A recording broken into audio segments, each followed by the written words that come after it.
এখানেই স্বর্গ, এখানেই নরক। This is the place of after life. আমরা পেরেছি মৃত্যু রহস্য সমাধান করতে। জীবিত শরীরে আমরা পেরেছি সেখানে আসতে, যেখানে একমাত্র মৃত্যুর পরেই মানুষ আসতে পারে।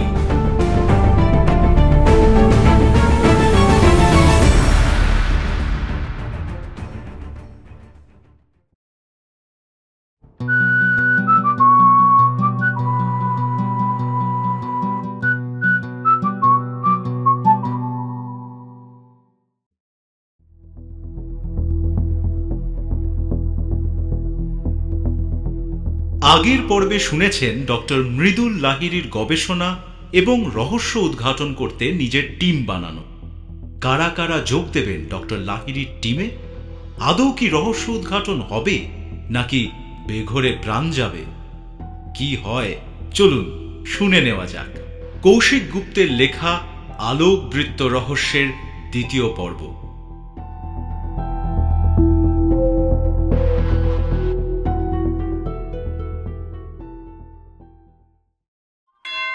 গল্প বৈঠক।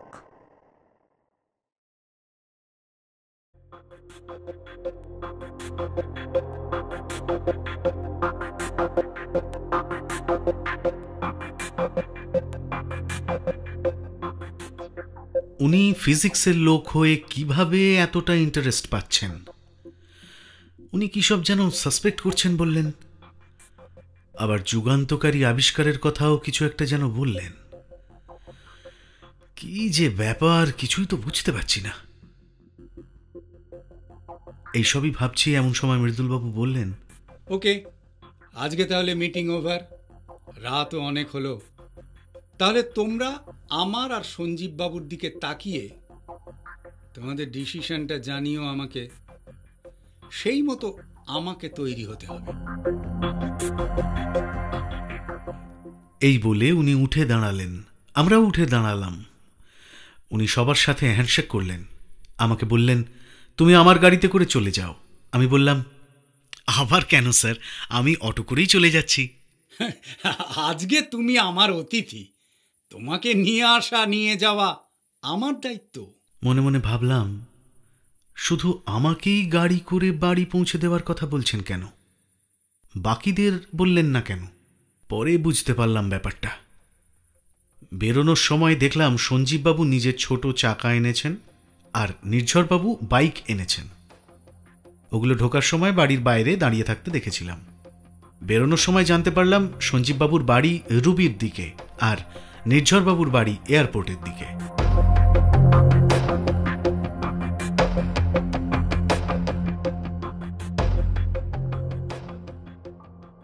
তিন দিন হয়ে গেল মৃদুলবাবুর বাড়ি থেকে ফিরেছি, কিন্তু এখনো কোনো রকম ডিসিশন নিতে পারিনি। মা, বাবা, দেবলীনা কাউকেই ব্যাপারটা জানানো হয়নি। একবার মন বলছে দুবাই যাওয়ার ব্যাপারটা আপাতত পোস্টপন করে দিই, বাড়িতে কিছু একটা প্রবলেম হচ্ছে বলে। স্পন্সররা রাজি না হওয়ার তো কিছু নেই। মৃদুলবাবুর সাথে এমন একটা অভিযানে যখন যাওয়ার সুযোগ পেয়েছি, তখন এটাতেই যাওয়া উচিত। কিন্তু আবার মন বলছে এই অভিযানে লাইফের রিস্কও আছে। দরকারটা কি এমন অভিযানে যাওয়ার? জানি না কেন কদিন রাতে স্বপ্নতে কখনো দেখছি উজ্জ্বল এক আলোকবৃত্ত, কখনো দেখছি আমি কয়েকজনের সাথে আকাশে উড়ছি। সেই কয়েকজনকে আমি চিনি, কিন্তু তাদের মুখ অস্পষ্ট।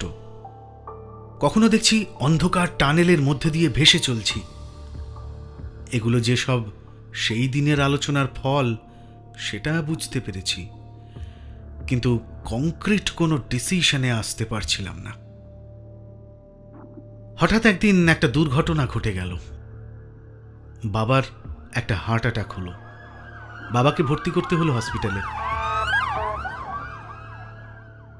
ঠাকুরের কৃপায় খুব একটা বড় কোনো অঘটন ঘটল না, কিন্তু বাবাকে কয়েকদিন অবজারভেশনে রাখবার জন্য ডক্টর হসপিটালে ভর্তি রাখতে বললেন।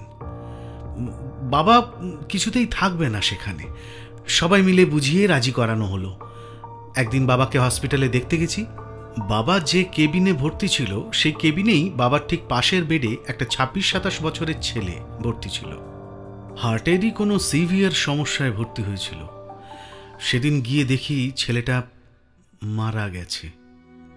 বাবা বলল, তুই আসার একটু আগেই ডক্টর বলে গেল ও মারা গেছে। অথচ গতকাল আমার সাথে কত গল্প করেছিল ছেলেটা, ওর জীবনের কত কথা আমাকে অনর্গল বলে যাচ্ছিল। আর আর আজকে ওর নেই। এই বলে বাবা ফুঁপিয়ে কেঁদে উঠল।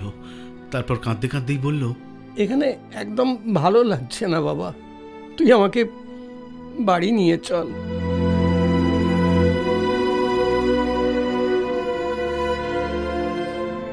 ছেলেটা মারা গেছে শুনে মনটা বিষাদময় হয়ে গেল। খালি মনে হতে লাগলো, ওর আত্মা কি তাহলে ওপর থেকে আমাদেরকে দেখছে, নাকি ভেসে চলেছে ওই রহস্যময় আলোর টানে? গতকালকেই ওকে জীবিত দেখেছিলাম, কথাও বললো আমার সাথে দু চারটে, আর আজ ও নেই। কি অদ্ভুত না এই মৃত্যু! কোথায় যাবে এখন ওর ওই আত্মা? কি হবে ওর আত্মার? সেই সব প্রশ্নই মাথায় ভিড় করতে লাগলো। সত্যি মৃত্যু রহস্যটা যে কি অদ্ভুত! এদিকে বাবা আর কিছুতেই থাকতে চাইছে না ওখানে। ছেলেটার মৃত্যু দেখে প্রচণ্ড শকড হয়েছে। আমি বুঝিয়ে বললাম, আমি ডাক্তারের সাথে কথা বলছি, তোমাকে ছাড়ানোর জন্য ওনার পারমিশন তো লাগবে। যাই হোক, ডাক্তারের সাথে কথা বলে বাবাকে পরের দিন হাসপাতাল থেকে নিয়ে এলাম। কিন্তু ছেলেটার মৃত্যু মনটাকে এতটাই নাড়া দিয়ে গেল যে মনে হতো মৃদুল বাবুর এই অভিযানে থাকার সুযোগ যখন পেয়েছি তখন এটাকে হাতছাড়া করা খুব একটা উচিত হবে না। মৃত্যু রহস্যের কিছুটাও যদি জানতে পারি সেটাই অনেক বড় পাওয়া হবে। আর মরতে যখন একদিন হবেই, তখন মৃত্যু রহস্য খুঁজতে গিয়ে মরলে ক্ষতি কি? তাই ডিসিশন নিতে আর দেরি করলাম না। মৃদুলবাবু 7 দিনের মধ্যে ডিসিশন জানাতে বলেছিলেন, কিন্তু দেখলাম 10 দিন হয়ে গেছে। আমি দ্রুত ওনার নাম্বার ডায়াল করলাম। আমি যেতে রাজি শুনে উনি খুব খুশি হলেন। ডিসিশনটা জানাতে দেরি হওয়ার কারণ হিসেবে বাবার অসুস্থতার কথাটাই জানালাম। উনি জিজ্ঞেস করলেন, এখন তোমার বাবা ঠিক আছেন তো? এখন ঠিক আছেন। সঞ্জীবও রাজি হয়েছে। তাহলে আমি প্রস্তুতি নিতে শুরু করছি, তুমিও শারীরিক আর মানসিকভাবে প্রস্তুতি নিতে শুরু করো। অবশ্য তোমাকে আর কি বলবো, তুমি তো একজন ট্রাভেলার। আচ্ছা, আমি সমস্ত ঠিক করে নিয়ে তোমাদের সাথে আর একবার বসবো। ওকে, ভালো থেকো। এরপর আমি স্পন্সরদের জানিয়ে দিলাম শারীরিক অসুস্থতার জন্য দুবাই যাওয়াটা আপাতত পোস্টপন করছি, পুজোর পর দেখব। ওরাও খুব একটা অবজেকশন করলো না।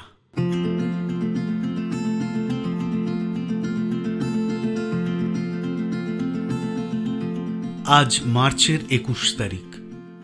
আমরা কাঠমান্ডুতে ল্যান্ড করলাম। মৃদুলবাবু সমস্ত ব্যবস্থা করেছেন। প্লেনের টিকিট থেকে শুরু করে হোটেল, হোমস্টে, কোম্পানির সাথে যোগাযোগ করে গাইডের ব্যবস্থা সবকিছু উনিই করেছেন। এছাড়া হাই অল্টিটিউডে ট্রেকিং করার জন্য যা যা সরঞ্জাম লাগবে তার ব্যবস্থাও উনি করেছেন। এর থেকেই বোঝা যাচ্ছে উনি এই এক্সপিডিশনের জন্য কতটা ব্যগ্র ছিলেন। এখানে আসার আগে উনি একদিন আমাদের সকলকে ওনার বাড়িতে ডেকেছিলেন। সেই মিটিংয়েই উনি আমাদের এই অভিযানের ব্যাপারে সব কিছু জানিয়ে দিয়েছিলেন। মানে আমরা কোন রুটে ট্রেক করব, মোটামুটি কত দূর ট্রেক করে যাব, কোথায় কোথায় স্টে করব, ইত্যাদি ইত্যাদি। মানাসলুর পিক পর্যন্ত যাওয়া আমাদের কারুর পক্ষেই সম্ভব নয়, কারণ প্রফেশনাল ক্লাইম্বার ছাড়া ওটা কেউ পারবে না। আপাতত ঠিক হয়েছে মানাসলুর বেস ক্যাম্প, যার উচ্চতা 5000 মিটার মতো হবে, ততদূর পর্যন্তই আমরা ট্রেক করে যাব। আর যার সন্ধানে যাচ্ছি সেটা যদি ওর মধ্যেই পেয়ে যাই তো ভালো, না হলে ভাঙা হৃদয় নিয়েই ফিরে আসতে হবে। আসার আগে আমি মানাসলুর ট্রেকিংয়ের ওপর প্রচুর ভিডিও দেখেছি, আর মৃত্যু রহস্য, আত্মা এসব নিয়ে কিছু বইপত্রও ঘেঁটেছি। ফলে আফটার লাইফ, মৃত্যু রহস্য এইসব নিয়ে বেশ একটা কৌতূহল জেগেছে আমার মধ্যে। আর এছাড়াও হসপিটালের সেই ছেলেটার ঘটনাটা তো আছেই মনে, দগদগে ঘায়ের মতো। মা বাবা দেবলীনাকে জানিয়েছি নেপালের মানাসলুট সার্কিটে ট্রেনিং করতে যাচ্ছি, কিন্তু আসল কারণটা জানাইনি কাউকে, দেবলীনাকেও না। ওটা জানানো সম্ভব ছিল না আমার পক্ষে। এছাড়া মৃদুল স্যার কাউকে কিছু বলতেও বারণ করেছিলেন। মৃদুলবাবুকে এখন মৃদুল স্যারই বলি, উনি বাবুটাবু খুব একটা পছন্দ করেন না। দেবলীনা আমাকে জিজ্ঞেস করেছিল, কই এই ট্যুরটার কথা তো আগে বলনি আমার? তোমার তো দুবাই যাওয়ার কথা ছিল। হ্যাঁ, ওটা আপাতত ক্যান্সেল হয়ে গেছে, আর এই ট্যুরটা হঠাৎ করেই ঠিক হয়ে গেল। জানি না বিশ্বাস করেছিল কিনা, তবে এয়ারপোর্টেও ও সি অফ করতে এসেছিল, নিজে থেকেই আসতে চেয়েছিল। ওখানে ওর সবার সাথে পরিচয়ও হয়ে যায়। সঞ্জীববাবুর স্ত্রী ছেলে দুজনেই এসেছিল। নির্ঝরবাবু আর মৃদুল স্যার একাই ছিলেন। নির্ঝরবাবুর বয়স্ক মা ছাড়া আর কেউ নেই, বিয়েও করেননি। মাকে তার বোনের বাড়িতে অর্থাৎ নির্ঝরবাবুর মাসির বাড়িতে রেখে এসেছেন। আর মৃদুলবাবুর ছেলে মেয়ে দুজনেই বিদেশে সেটেলড, ফলে স্ত্রীর মৃত্যুর পরে তিনি একা নির্দায় মানুষ। মা বাবা আর দেবলীনাকে ছেড়ে আসতে কষ্ট হচ্ছিল। জানি না ওদের সাথে আর দেখা হবে কিনা। যদি ফিরে আসি তো ঠিক আছে, আর যদি না ফিরে আসি তাহলে এই জীবনে ওদের সাথে আর দেখা হবে না। ওদের তো আর বলতে পারিনি যে না ফেরার দেশে অভিযানে যাচ্ছি।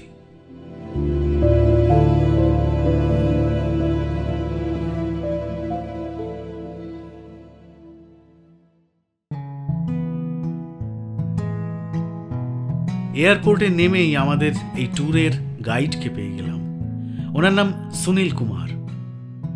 ও গাইড কাম ড্রাইভার, বছর 40 বয়স হবে, হাইট 5'5" মতো, দেখতে আর 5টা নেপালিদের মতোই, কিন্তু দেখলেই মনে হবে প্রচুর ফিট আর প্রচুর খাটতে পারে। বেশ হাসি খুশি। আজকের দিনটা আমরা কাঠমান্ডুতেই থাকবো।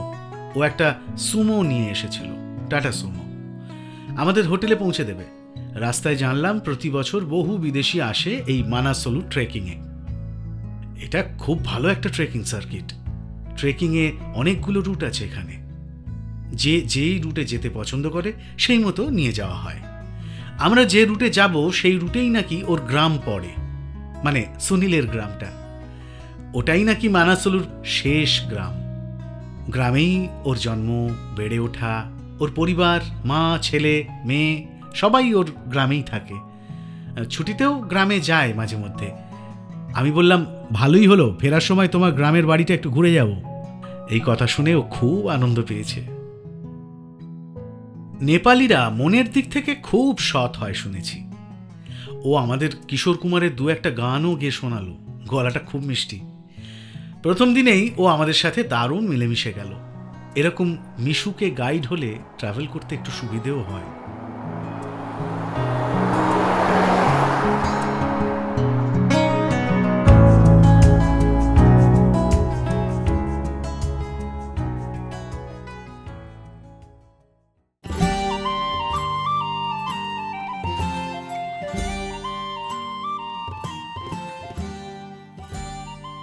পরের দিন আমরা গাড়ি করেই কাঠমান্ডু থেকে এলাম সতীখোলা।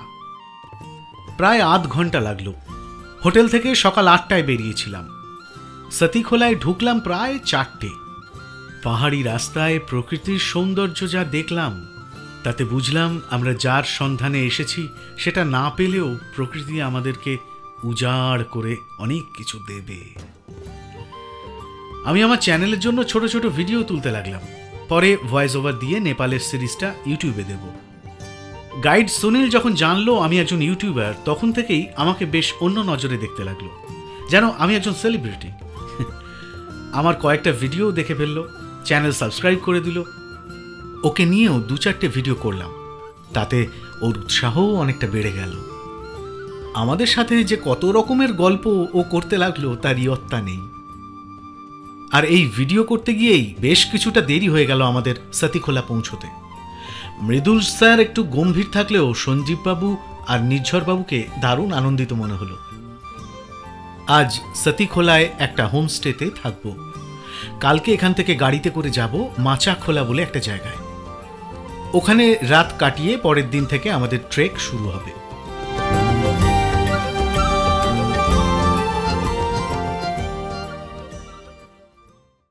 আজকে সতীখোলা থেকে মাচাখোলা এসেছি। খুব বেশি রাস্তা নয়, এই ঘন্টা 3-4, কিন্তু রাস্তায় এমন ঘটনা ঘটে গেল যে গাড়ি কিছুক্ষণ দাঁড়িয়েছিল, ফলে একটু সময় বেশি লাগলো। যখন ভিডিও করি তখন আমি সামনে বসি, আর যখন ভিডিও করি না তখন পেছনে বসি, আর ওই সময় মৃদুল স্যার সামনে বসেন। ঘটনাটা ঘটল কি, মৃদুল স্যার তখন সামনে বসেছেন। সুনীল পাহাড়ি রাস্তা দিয়ে গাড়ি চালিয়ে নিয়ে যাচ্ছে আর অনর্গল কথা বলছে। একটা খরস্রোতা সরু নদীও পড়ল। রাস্তা খুব একটা ভালো নয়, কিন্তু এই রাস্তাতেও ছোট ছোট বাস চলছে দেখলাম। হঠাৎ মৃদুল স্যার সুনীলকে একটা প্রশ্ন করে বসলেন। আচ্ছা সুনীল, তুমি তো এখানকারই বাসিন্দা, এখানে থাকো, এখানেই বড় হয়েছ, এখানকার সব কিছুই তোমার জানা। না সাহেব, আমার জন্ম বেড়ে ওঠা সব আমার গ্রামেই। এখন কাজের জন্য গ্রামের বাড়িতে মাসে হপ্তাখানেকের বেশি থাকা হয় না। এই অঞ্চলের প্রতিটা অলিগলি আমার হাতের চেটোর মতো চেনা সাহেব। হ্যাঁ।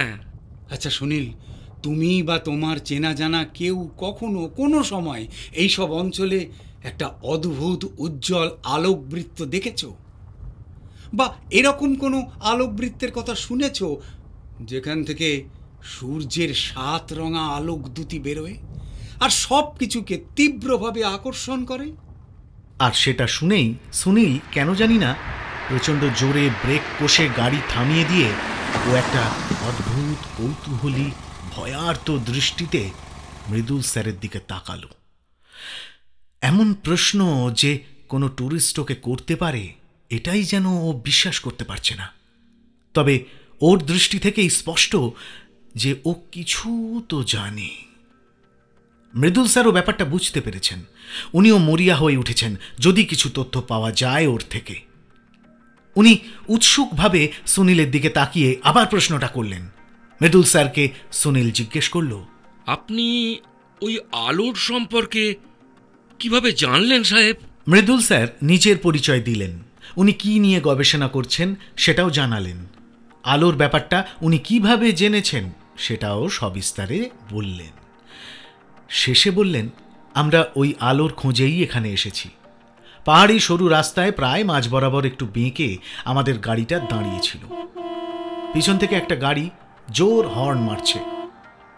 ওকে রাস্তা দেওয়ার জন্য সুনীল গাড়িটাকে একটু এগিয়ে নিয়ে গিয়ে একটা পাহাড়ি বাঁকে সাইড করে দিল। পাহাড়ি বাঁকগুলোতে একটু বেশি স্পেস পাওয়া যায়। এবারও মৃদুল স্যারের দিকে তাকিয়ে বলল, আপনারা যে আলোর কথা বলছেন সেটা বড় অশুভ আছে সাহেব। যখনই কেউ দেখেছে তখনই তার কাছের কেউ মারা গেছে। মৃদুল বাবু এবার উত্তেজিত হয়ে বললেন, তার মানে তুমি ওই আলোর সম্পর্কে জানো? কি জানো বলো সুনীল, আমার জানার খুব দরকার, খুব প্রয়োজন আমার সুনীল। সুনীল কয়েক ঢোক জল খেয়ে নিল। তারপর যেটা বলল তার সারাংশ অনেকটা এইরকম।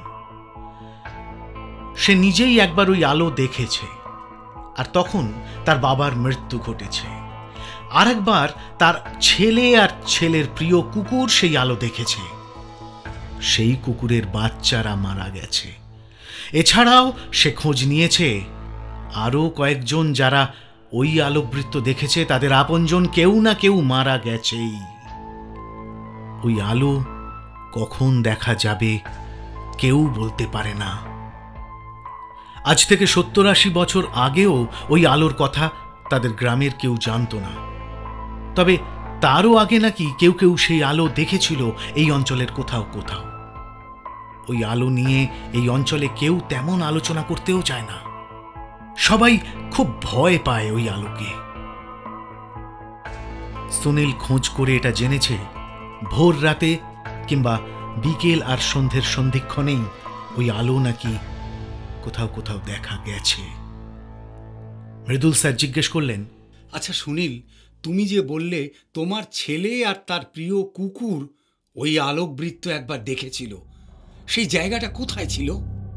আমাদের গ্রাম থেকে কয়েক কিলোমিটার চড়াইতে গেলে একটা জঙ্গল পড়ে। সেই জঙ্গলেই ও আলোটা দেখেছিল সাহেব। স্বপনবাবু যে ছোট ছেলেটা আর তার কুকুরের কথা বলেছিলেন, আর সেটা যে সুনীলের ছেলে আর তার প্রিয় কুকুর, সেটা বুঝতে আমাদের খুব একটা অসুবিধা হলো না। তার মানে উনি যা দেখেছিলেন সেগুলো সব সত্যিই ছিল।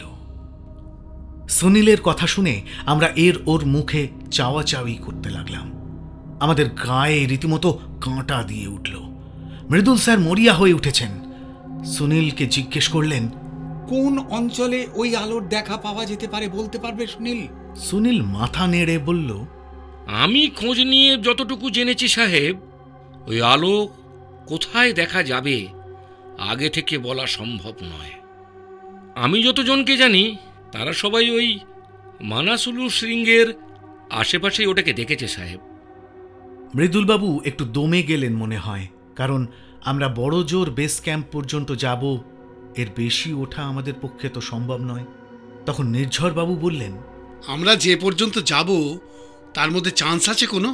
হ্যাঁ সাহেব, আমি আমার ছেলে তো ওর মধ্যেই দেখেছি, কিন্তু ও জিনিস ঠিক কোথায় দেখা যাবে আগে থেকে কি করে বলি সাহেব?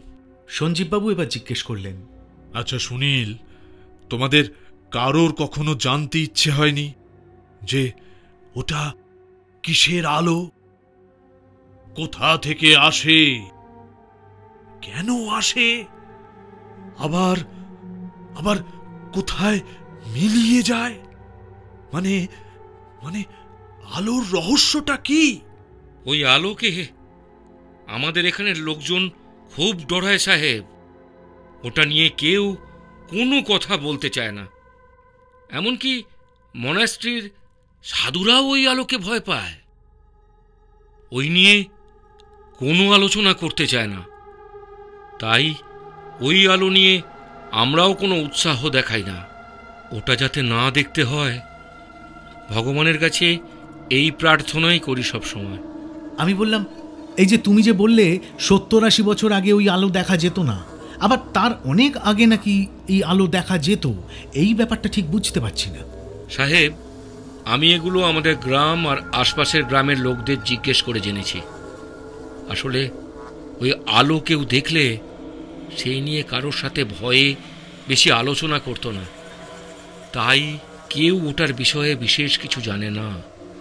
আমি নিজে যতটুকু জেনেছি ততটুকুই আপনাদের জানালাম। নির্ঝরবাবু বললেন, আমি মনে হয় কিছুটা হলেও বুঝতে পারছি ব্যাপারটা কি। আমি অবাক হয়ে জিজ্ঞাসু দৃষ্টিতে ওর দিকে তাকালাম। সঞ্জীববাবু আর সুনীলও অবাক হয়ে গেছে এই কথাটা শুনে।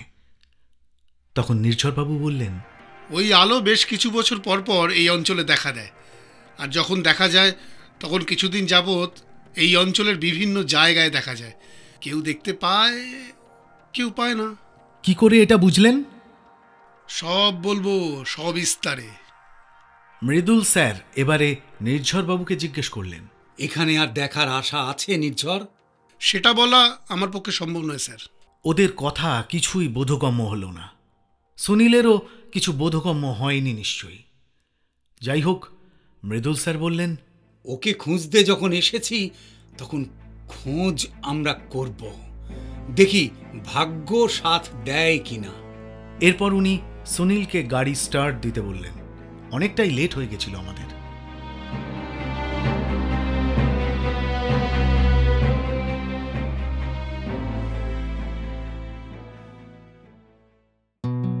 আজকের সফরে শুনছেন গল্প বৈঠকের আজকের গল্প, কৌশিক গুপ্তর লেখা আলোক বৃত্ত রহস্যের দ্বিতীয় পর্ব। এখনো পর্যন্ত যদি ম্যাডলি এফএম কে সাবস্ক্রাইব না করে থাকেন তাহলে এখনই করুন। Kindly subscribe to our madly FM official YouTube channel. তাহলে চলুন সফরে ফেরা যাক।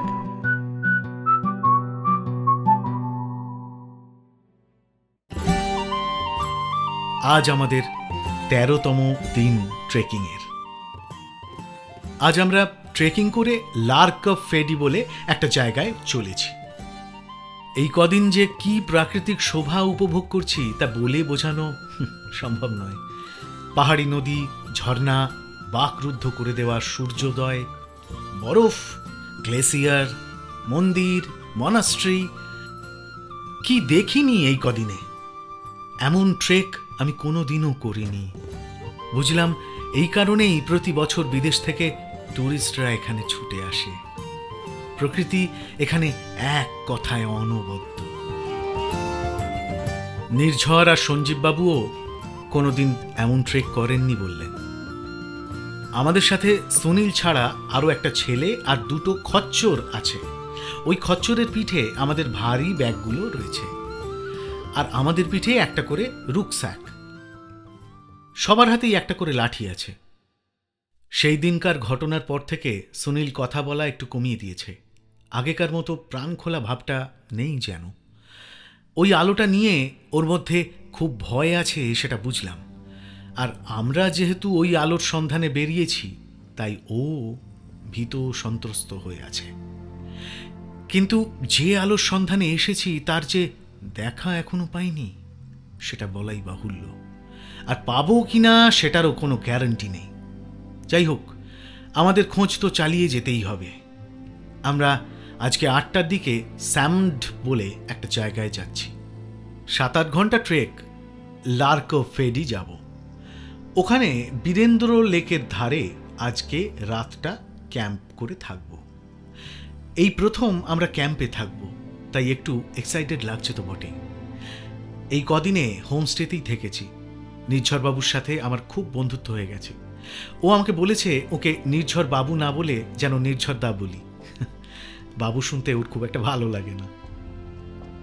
ছোটবেলায় ওর বাবা মারা যান। মা খুব কষ্ট করে মানুষ করেছেন। বিয়ে থা করেননি, করবেন না। ফিজিক্স নিয়েই গবেষণা করে যাবেন সারা জীবন। আমি ওকে জিজ্ঞেস করেছিলাম, প্রথম যেদিন মৃদুল স্যারের বাড়িতে দেখা হয়, তখন একটা যুগান্তকারী আবিষ্কারের ব্যাপারে যেটা ও বলেছিল তার অর্থ কী ছিল। আর সেদিন যে ওই আলো দেখতে পাওয়ার ব্যাপারে যেটা ও বলল, সেটাও বা কী ব্যাপার। তাতে ও আমাকে ফিজিক্সের অনেক কিছু দুরূহ ব্যাপার বোঝালো, যার বেশিরভাগই আমার মাথার ওপর দিয়ে গেল। তবে যেটুকু বুঝলাম, থিওরিটিক্যাল ফিজিক্সে ওয়ার্ম হোল বলে একটা কনসেপ্ট আছে, যা বিজ্ঞানী আইনস্টাইনের ফিল্ড সমীকরণের এক বিশেষ সমাধান। এই ওয়ার্ম হোল দুটি ভিন্ন স্পেস টাইমে থাকা দুটি বিন্দুকে জোড়ে। বাস্তবে এই ওয়ার্ম হোলের অস্তিত্ব এখনো পর্যন্ত পাওয়া যায়নি, তবে বিজ্ঞানীরা সেই স্বর্ণ মৃগকে খুঁজে পাওয়ার চেষ্টা করেই চলেছেন নিরন্তর। ওই অদ্ভুত আলোর কথা শুনে নির্ঝরদার কেন যে মনে হচ্ছে ওটা সেই স্বর্ণমৃগ হলেও হতে পারে। আর তা যদি হয়, তাহলে সেটা একটা যুগান্তকারী ডিসকভারি হবে। আর ওই আলোটাকে ওয়ার্ম হোল ধরে নিয়েই ও সেদিন বলেছিল কিভাবে অনেক বছর পর পর ওই আলো এই অঞ্চলে দেখা যায়। আসলে ওয়ার্ম হোলটা নাকি পৃথিবীকে খুব ধীরে ধীরে প্রদক্ষিণ করে চলেছে, তাই বিভিন্ন সময়ে ওটা পৃথিবীর বিভিন্ন কোণে দেখা যেতে পারে। ওটা সত্যিই ওয়ার্ম হোল কিনা সেটা বোঝার জন্য কয়েকটা পোর্টেবল ডিভাইসও নিয়ে এসেছে। আমাকে এই ডিভাইসগুলোর কার্যপদ্ধতি বোঝাতে চেয়েছিল। আমি বারণ করেছিলাম, বলেছিলাম তোমার এই সব কথার অর্ধেক আমার মাথার ওপর দিয়ে গেছে, আর দরকার নেই, ব্রেন হ্যাং হয়ে যাবে। আমার কথা শুনে নির্ঝরদা হো হো করে হেসে ওঠে। গত দুদিন মাঝে মাঝেই বৃষ্টি নামছিল, ফলে ট্রেকিং করতে সমস্যা হচ্ছিল খুব। পাহাড়ি রাস্তায় একবার পিছলে গেলে আর খুঁজে পাওয়া যাবে না। কিন্তু আজকের আবহাওয়াটা একটু বেটার। একটা মিষ্টি পাহাড়ি রোদ উঠেছে, সাথে হাড় কাঁপানো ঠান্ডা হাওয়া। আশেপাশের রাস্তাঘাট গাছপালা, ঝোপঝাড় পাতলা বরফের আস্তরণে ঢেকে গেছে। এক মনোরম দৃশ্য তৈরি করেছে। রোদ যদি সারাদিন থাকে, তাহলে এই বরফ স্তর আজকেই আবার ভ্যানিশ হয়ে যেতে পারে। আমাদের অনেকটা চড়াইতে যেতে হবে আজকে। রাস্তায় বুধি গণ্ডকী নদী পড়বে।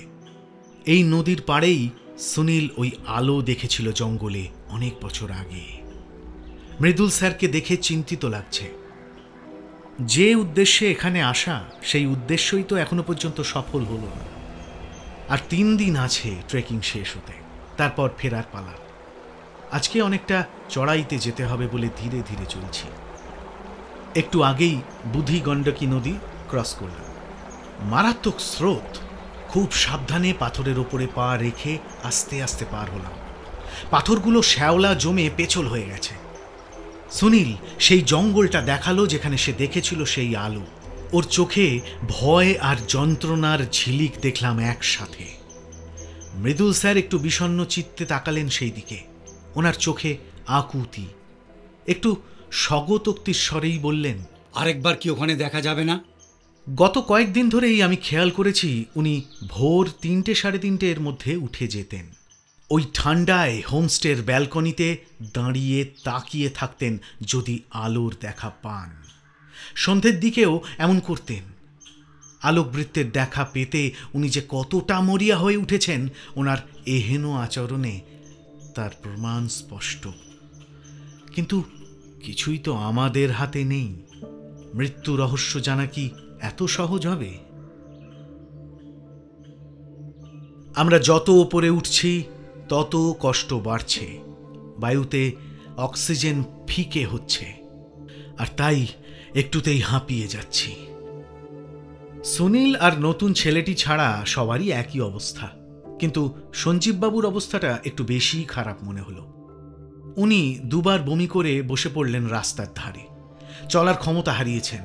মৃদুল স্যার একটা ওষুধও দিলেন, বোধহয় ডায়ামক্স। তাতে কাজ হলো। ধীরে ধীরে হাঁটতে লাগলেন উনি। 4000 মিটার ওঠার পর আর পারলেন না, ধপাস করে পড়ে গেলেন রাস্তায়। ভাগ্য ভালো যে সুনীল ধরে ফেলল, না হলে আর হয়তো খুঁজে পাওয়াও যেত না। জ্ঞান নেই ওনার। মৃদুল স্যার ছুটে এসে নাড়ি টিপে দেখলেন, বললেন, ওকে আর ওপরে নিয়ে যাওয়া যাবে না। ইঞ্জেকশন দিলেন একটা। ধীরে ধীরে জ্ঞান ফিরল সঞ্জীববাবুর। জোরে জোরে নিঃশ্বাস নিচ্ছেন। চোখ মুখের অবস্থা মোটেই ভালো নয়। মৃদুল স্যার বললেন, একটা খচ্চরের পিঠে চেপে ছেলেটার সাথে নিচে চলে যান, ওখানেই আমাদের জন্য ওয়েট করবেন। উনি কি বুঝলেন কে জানে। ফ্যাল ফ্যাল করে শুধু তাকিয়ে রইলেন, কোনো উত্তর করলেন না। মৃদুল স্যার সুনীলকে বললেন, ওনাকে নিচে পাঠানোর ব্যবস্থা করো। সুনীল ওর সাথে থাকা ছেলেটিকে নেপালি ভাষায় কিছু একটা নির্দেশ দিল। ছেলেটা একটা খচ্চরের পিঠের কিছু মালপত্র কমিয়ে সেখানে সঞ্জীববাবুকে বসিয়ে দিল। তারপর ধীরে ধীরে নেমে গেল। সঞ্জীববাবু কিছুই বললেন না, শুধু ফ্যালফ্যাল করে চেয়েই রইলেন। মৃদুলবাবু বললেন, অক্সিজেন ঘাটতির জন্য ওরকম হচ্ছে, নিচে নেমে গেলে ঠিক হয়ে যাবে। এরকম ঘটনার জন্য প্রস্তুত ছিলাম না আমরা। একজন টিম মেম্বার কমে গেল আমাদের। তবে সঞ্জীববাবুকে আর কোনোভাবেই ওপরে নিয়ে যাওয়া যেত না। বীরেন্দ্র লেকের কাছে যখন পৌঁছলাম তখন বিকেল 4টে। চারিদিকে সুউচ্চ পর্বত শৃঙ্গ, তার মাঝখানে গাঢ় নীল বর্ণের জলের একটা লেক। কি যে নয়নাভিরাম দৃশ্য, তা চাক্ষুষ না করলে বিশ্বাস করা কঠিন। মনে হলো এই দৃশ্য দেখার জন্য বারবার জন্ম নেওয়া যায়। এখানে গাছপালা কম, ঝোপঝাড়টাই বেশি। ঝোপঝাড়ে বরফ জমে আছে। সুনীল বলল, সেপ্টেম্বরের দিকে লেকের জল বরফ হয়ে যায়। আমরা একটা জায়গা ঠিক করে 2টো তাঁবু খাটালাম। এখানে ফোনের সিগন্যাল সমস্যা আছে একটু, তবে ফোন করে জেনেছি যে সঞ্জীববাবু এখন ঠিক আছেন।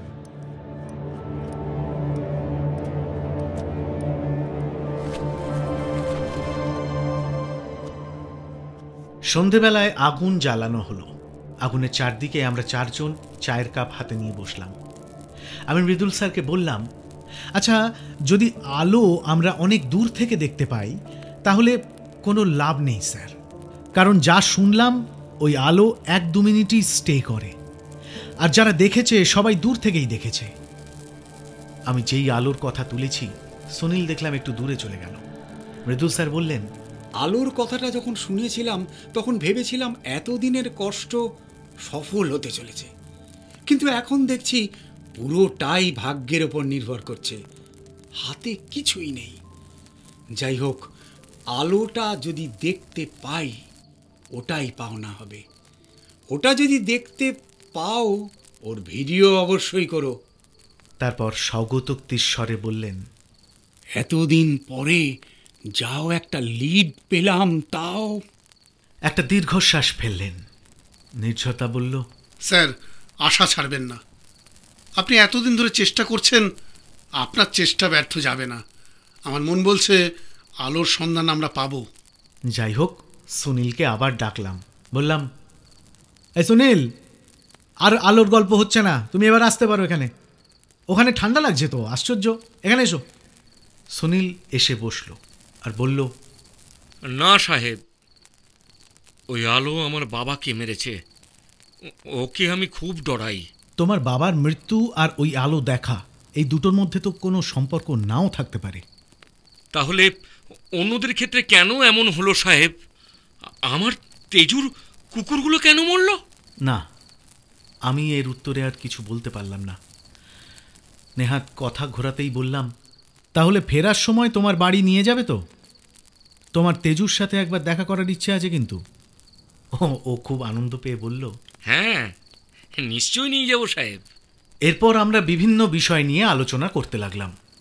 পাহাড় ঘেরা লেকের পাশে আগুন পোহাতে পোহাতে কি যে অপার্থিব অনুভূতি হচ্ছিল বলে বোঝানোর মতো নয়। মনে হচ্ছে যেন কোনো প্রাগৈতিহাসিক যুগে বসে আছি আমরা। পরিষ্কার আকাশে ভর্তি তারা, মাঝে মধ্যে দু একটা রাত পাখির ডাক, আর এক টানা ঝিঁঝির শব্দ ছাড়া আর কোনো শব্দই নেই। আজকে রান্নাবান্নার কোনো ব্যাপার নেই। আজকের রাতটা শুধু ক্যান্ড খাবারই খাওয়া হবে। 9টা পর্যন্ত গল্পগুজব চলল। এরপর খেয়ে দিয়ে ঢুকে পড়লাম তাঁবুতে। আমি, নির্ঝরবাবু একটা তাঁবুতে, আর মৃদুলবাবু আর সুনীল আরেকটাতে। আজকে মা, বাবা, দেবলীনার কথা খুব মনে পড়ছিল। ভিডিও কলে অথবা নর্মাল কলে ওদের সাথে প্রায় প্রতিদিনই কথা হয়, আজকেও হয়েছে। কিন্তু কেন জানি না, প্রায় 5000 মিটার উচ্চতায় চারদিকে পাহাড় ঘেরা বীরেন্দ্র লেকের পাড়ে তাঁবুতে শুয়ে ওদের কথা খুব মনে পড়ছে। আমার অনেকবারই মনে হয়েছে এখানে আসার উদ্দেশ্যটা মা বাবাকে না বলে অন্তত দেবলীনাকে বলি একবার। যদি কোনোদিন না ফিরতে পারি তবে ওর অন্তত না ফেরার কারণটা জানা থাকবে। কিন্তু না, বলে উঠতে পারিনি কিছুতেই। এমন অবিশ্বাস্য কথা বলতেই কেমন যেন লাগছে।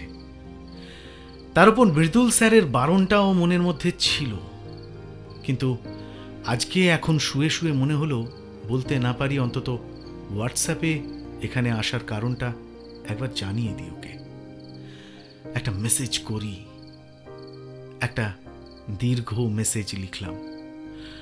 মৃদুল স্যারের পরিচয়, আমাদের মিটিং, দুবাই যাওয়াটা ক্যান্সেল হওয়ার কারণ, এখানে আসার কারণ, আর আলোকৃত্যের কথা, সবটাই সংক্ষেপে লিখলাম।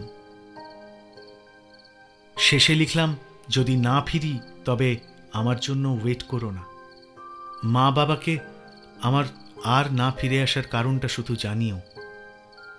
মেসেজ লেখা শেষ করে ঘড়িতে দেখলাম প্রায় 10:30 বাজে। নির্ঝরদা ভোঁস ভোঁস করে নাক ডেকে ঘুমোচ্ছে। মেসেজটা সেন্ড করে দিলাম। এখানে টাওয়ার খুব উইক আর মেসেজটাও অনেকটা বড় হয়েছে। চোখ ঘুমে জুড়িয়ে আসছে। সারাদিন ট্রেক করে এতটাই পরিশ্রান্ত। এখনো ঘড়ির কাঁটার লোগোটা দেখাচ্ছে, মানে মেসেজটা সেন্ড হয়নি এখনো। আমি ফোনটা সাইলেন্ট করে চোখ বুঝলাম। তাঁবুতে শুয়ে মৃদুলবাবু সুনীলকে নিজের ব্যক্তিগত জীবনের অনেক কথা বলে চললেন। তার ছেলে মেয়ে দুজনেই বিদেশে সেটেলড। মেয়ের ওখানেই বিয়ে হয়েছে, আর ছেলে ওখানে চাকরি করে। বিয়ে করেনি এখনো, তবে সে আর দেশেও ফিরবে না। ক্যান্সারে ওয়াইফের মৃত্যু হওয়ার পর উনি বড্ড একা হয়ে পড়েন।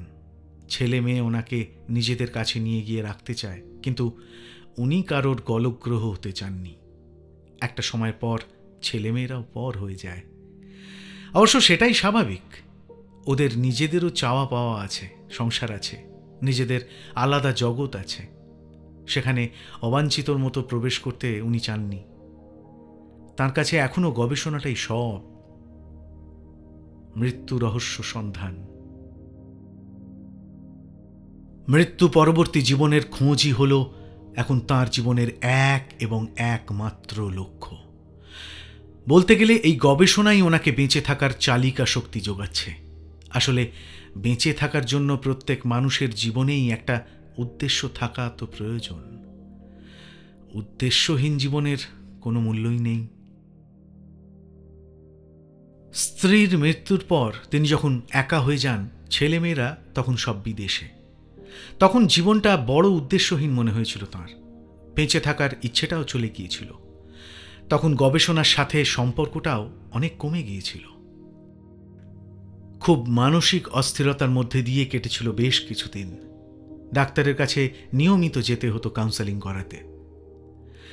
যাই হোক, ধীরে ধীরে সেই অস্থিরতা তিনি কাটিয়ে ওঠেন।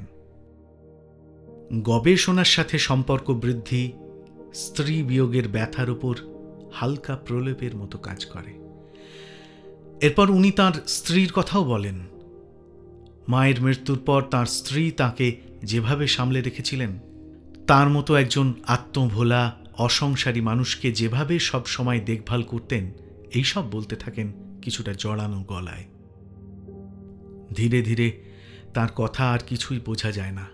একটু পরে চুপ করে যান উনি, ঘুমের কোলে ঢলে পড়েন।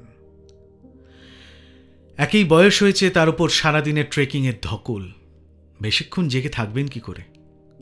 সুনীলের এসব অভ্যেস আছে, তবে আজকে সত্যিই খুব পরিশ্রম হয়েছে, তাই ও আর বেশিক্ষণ জেগে থাকতে পারল না। হঠাৎ সুনীলের ঘুমটা ভেঙে গেল, কারণ বাইরে বেঁধে রাখা খচ্চরটা অত্যন্ত ডাকাডাকি করছে। খুব অস্থির হলে, ভয়ে অথবা শরীর খারাপ করলে ওরা এরকম করে। সুনীল মোবাইলে টাইমটা দেখল, 3:20। পাশে তাকিয়ে দেখে মৃদুলবাবুও উঠে বসেছেন। সেও উঠে বসল। মৃদুলবাবু বললেন, মিউলটা এত ডাকাডাকি করছে কেন? দাঁড়ান সাহেব, আমি দেখছি। এই বলে ও উঠে তাঁবুর বাইরে এলো। খচ্চরটা রীতিমতো চিৎকার আর দাবাদাবি করছে। প্রচণ্ড অস্থিরভাবে ওটা যেন দড়ি ছেঁড়ার চেষ্টা করছে। খচ্চরটার এরকম ঘটনা সুনীল এর আগে দেখেনি কখনো। বাইরে মারাত্মক কনকনে ঠান্ডা, আর সাথে হাড় কাঁপানো ঠান্ডা হাওয়া। ও খচ্চরটাকে শান্ত করার উদ্দেশ্যে ওটার কাছে যেতেই ও দুপা উঁচু করে তেড়ে এলো ওর থেকে, আর দড়ি শুদ্ধ খুঁটিটা উপড়ে এলো। ওই অবস্থাতেই প্রাণীটা ছুটতে শুরু করলো। ঘটনাটা এত দ্রুত ঘটে গেল যে সুনীল পুরোপুরি হতচকিত হয়ে গেল। ও খচ্চরটার পেছনে ছুটবে নাকি ভাবছে, হঠাৎ এমন সময় মৃদুল বাবুর চিৎকার ভেসে এলো ওর কানে। ওই তো সেই আলো। নির্ঝর, সোহম, ওঠো তোমরা। ওই তো আলোর দেখা পাওয়া গেছে। যেটা এতদিন ধরে খুঁজছি সেটা পেয়েছি। সুনীল মৃদুল বাবুর দিকে তাকিয়ে দেখে উনি সম্মোহিতের মতো ছুটে চলেছেন লেকের পাড় ধরে। ও সামনের দিকে তাকিয়ে দেখে সেই আলোক বৃত্ত ফুটে উঠেছে তার তাঁবু থেকে 25-30 হাত দূরে, যেটা আজ থেকে 20 বছর আগে সে অনেকটা দূর থেকে দেখেছিল। কিন্তু আজকে সেটা তার অনেকটাই কাছে। সে দেখল মৃদুলবাবু ছুটছেন আর চিৎকার করছেন। সুনীল নিজের ওপর একটা প্রবল টান অনুভব করছে। মৃদুল স্যারের চিৎকারে হঠাৎ ঘুমটা ভেঙে গেল। শুনলাম উনি আমার আর নির্ঝরদার নাম ধরে ডাকছেন। নির্ঝর, সোহম, ওঠো ওঠো, তাড়াতাড়ি ওঠো। ওটা এখনই চলে যাবে, ওটা আমাদের ধরতেই হবে। তাড়াতাড়ি উঠে বসলাম। নিজের উপর একটা মারাত্মক টান অনুভব করছি। বুঝতে পারলাম আলোক বৃত্তের দেখা পাওয়া গেছে। আমি নির্ঝরদাকে ঠেলা মেরে তুললাম। হুড়মুড় করে উঠে বসলো, কিছু বুঝতে পারছে না মনে হয়। বললাম, আলোর দেখা পাওয়া গেছে, তাড়াতাড়ি ওঠো। বলেই আমার মোবাইল আর ক্যামেরাটা নিয়ে তাঁবুর বাইরে বেরিয়ে এলাম। সামনে তাকাতেই ফুট 30 দূরে আলোক বৃত্ত চোখে পড়ল। কি উজ্জ্বল সে আলো! তার থেকে 7 রঙা আলো বিচ্ছুরিত হচ্ছে। দেখলাম মৃদুল স্যার আলোক বৃত্তের কাছাকাছি পৌঁছে গেছেন। উনি শূন্যে ভাসন্ত অবস্থায় ওটার দিকে এগিয়ে যাচ্ছেন। কিছু ভাববার সময় নেই, আমিও ছুট লাগালাম ওটার দিকে। পেছনে তাকিয়ে দেখি নির্ঝরদাও ওর ডিভাইস ভরা ব্যাগটা পিঠে নিয়ে আমার পেছনে পেছনে ছুটে আসছে। কিছুটা এগিয়ে যেতেই আমার পা দুটো আর মাটিতে রইল না। আমি শূন্যে উঠে গেলাম ডিগবাজি খেতে খেতে। মনে হলো এই পড়ে না যাই, কিন্তু পড়লাম না। তীব্র আকর্ষণে প্রচণ্ড গতিতে ভাসতে ভাসতে ওই আলোর মধ্যে দিয়ে প্রবেশ করলাম একটা অন্ধকার টানেলে। যেন আলোকবৃত্ত আমাকে গ্রাস করে নিল। সুনীল দেখল তার সাথে থাকা তিনজনই ওই আলোকবৃত্তের মধ্যে ঢুকে গেল, আর আগু পিছু কিছু না ভেবে সেও ছুটে চলল আলোর দিকে। শূন্যে ভেসে প্রচণ্ড গতিতে সেও আলোর মধ্যে দিয়ে প্রবেশ করল অন্ধকার সুড়ঙ্গে। অন্ধকার সুড়ঙ্গে কিছুই দেখা যাচ্ছে না, না দেখতে পাচ্ছে মৃদুল স্যারকে, না দেখতে পাচ্ছি নির্ঝরতাকে। শুধু ভেসে চলেছি প্রচণ্ড গতিতে। কোথায় যে ভেসে চলেছি কে জানে। চিৎকার করে জিজ্ঞেস করলাম, মৃদুল স্যার, নির্ঝরতা, ঠিক আছেন তো? কোনো উত্তর পেলাম না। এখানে অক্সিজেন আছে মনে হয়, কারণ নিঃশ্বাস নিতে খুব একটা কষ্ট হচ্ছে না। গতি যেন ক্রমশই বেড়ে চলেছে। কিছুক্ষণের মধ্যে গতি এমন হলো যে শরীরের ওপর প্রচণ্ড চাপ অনুভব করতে লাগলাম। কয়েক সেকেন্ডের মধ্যে সেই চাপ মারাত্মক বেড়ে গেল। চিৎকার করতে লাগলাম। মনে হলো শরীরের হাড় মাংস সব তুবড়ে যাবে। আর সহ্য করতে পারছি না। প্রতি সেকেন্ডে চাপ ক্রমশ বেড়ে চলছে। মনে হলো এইবার মৃত্যু আসন্ন। মা, বাবা, দেবলীনার কথা মনে পড়ল। কোনো রকমে মোবাইলটা বের করে হোয়াটসঅ্যাপটা খুলে দেখি, মেসেজ দুটো পৌঁছে গেছে দেবলীনার কাছে। এখন মোবাইলে কোনো টাওয়ার নেই। চোখ দিয়ে জল বেরিয়ে এলো। মা, বাবা, দেবলীনার মুখটা ভেসে উঠল চোখের সামনে। ওদের সাথে আর কোনোদিন দেখা হবে কি? মোবাইলের টর্চটা জ্বালিয়ে সামনে পিছনে দেখার চেষ্টা করলাম। আলো কিছুটা দূর গিয়ে হারিয়ে যাচ্ছে নিকষ অন্ধকারে। কাউকে দেখতে পেলাম না। হঠাৎই মোবাইলটা হাত থেকে পড়ে গেল। চোখ দুটো খুলে রাখতে পারছি না। সবার কি একই অবস্থা? চিন্তাও করতে পারছি না আর। সব চিন্তা লোপ পাচ্ছে। মনে হয় মরে যাচ্ছি আমি। চোখ দুটো বুজে গেল। জ্ঞান হারালাম।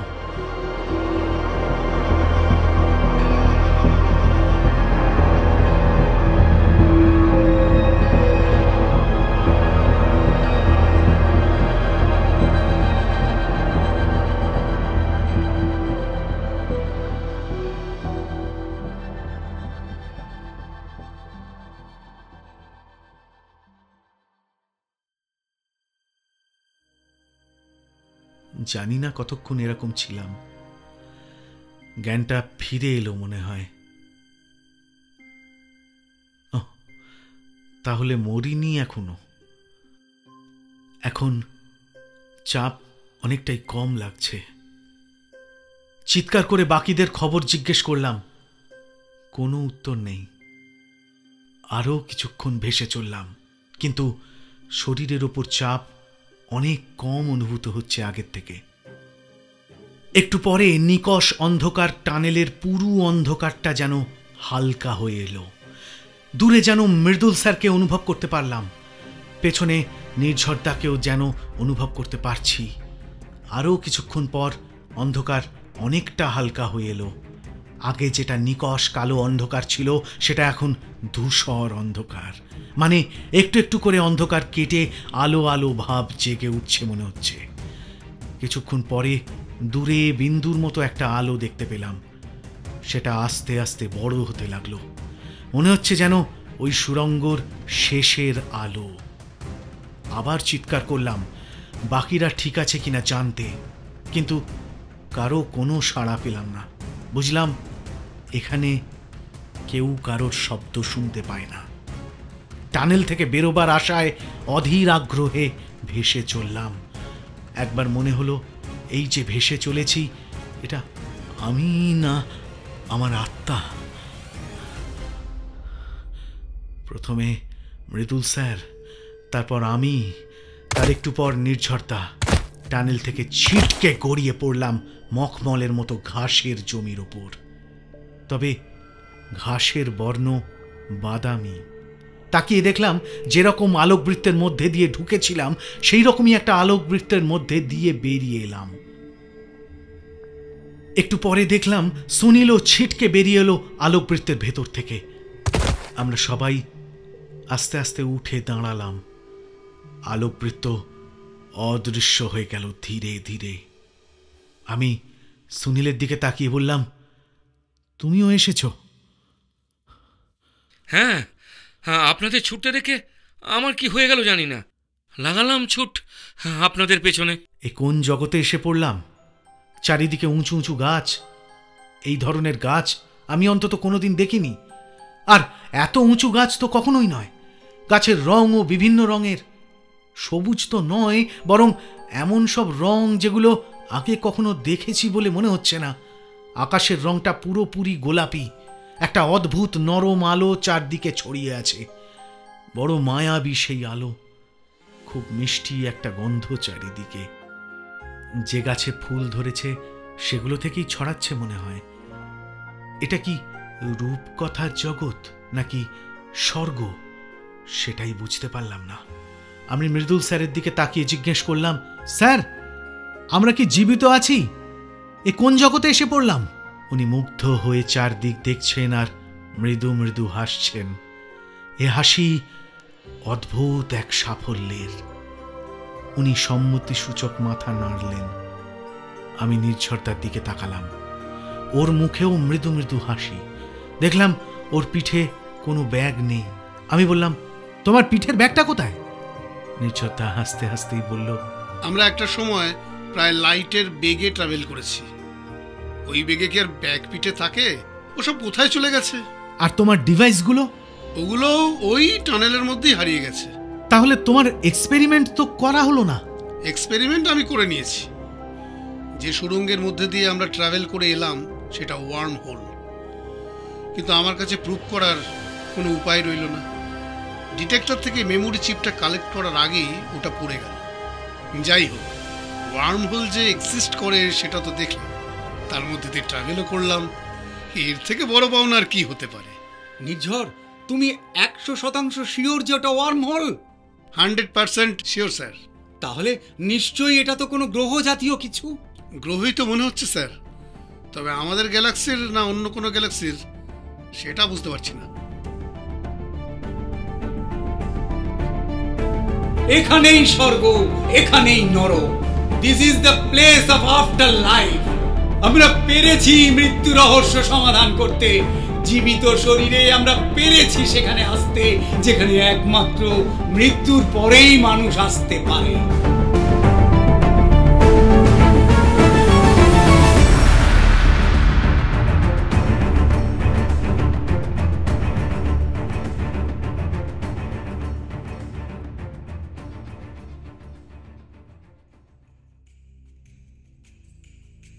আলোকবৃত্তের টানে মৃদুলবাবু আর তার সঙ্গীরা কোথায় এসে পড়লেন?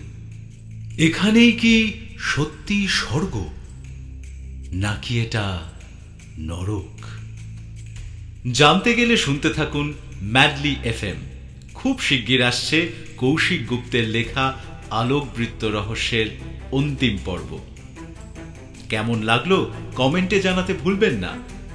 সঙ্গে থাকুন, শুনতে থাকুন ম্যাডলি FM। আর গল্পটিতে একটা লাইক ও চ্যানেলটি সাবস্ক্রাইব করে পাশে থাকা বেল আইকনটা প্রেস করে দেবেন পরবর্তী সমস্ত নোটিফিকেশন সবার আগে পেতে।